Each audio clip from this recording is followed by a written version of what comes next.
வேணாம் வேணாம், உங்க உறவு வேண்டாம், நாங்க அந்த கல்யாணத்துக்கு வரவும் வேண்டாம். இவனை என் தலையில கட்டும் போது ஒத்த பவுனு கூட போடாம அந்த வீட்டை மட்டுமே கண்ணுல காமிச்சு விரட்டினவங்க தானே நீங்க. இப்ப என்னடான்னா இளைய மகளுக்கு தாலி கட்டணும்னா மாப்பிள்ள சொத்து எழுதி கேட்டாருன்னு எழுதி கொடுத்துட்டேன்னு என்கிட்ட தானே அவன் சொல்றீங்களே, என்ன ஒரு வில்லத்தனம். ஏங்க நீங்க கத்திக்கிட்டு இருக்கீங்க? இதை பிடிங்க. எப்பா உன் சொத்துக்க நாக்க தொங்க போட்டுக்கிட்டு அலையிற மோசமான மருமை நான் நினைச்சுக்கிட்டு இருக்க. உன் சொத்தெல்லாம் இவர் கால் தூசிக்குப்பா. நீ சொத்து கொடுக்கலைங்கிற கோவத்துல பொண்டாட்டி அடிச்சு கொடுமைப்படுத்துற கோவக்கார புருஷன் நான் நினைச்சுக்கிட்டு இருக்கிற. இவர் நினைச்சாருன்னா உன் சொத்து மாதிரி 1008 சொத்து வாங்குவாரு. என்னங்க வாங்க மாட்டீங்களா?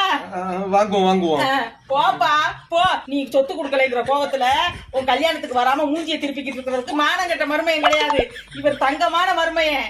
அதெல்லாம் முன்னாடி வந்து நின்னு கெத்த நடத்தி வைப்பாரு. போ. எப்படி எங்க அப்பாவை நல்லா திட்டுனே. நீ எங்கடி திட்டுன? எவ்வளவு சாமர்த்தியமா கல்யாணத்துக்கு வர்றோம்னு சொல்லி விட்டுட்ட.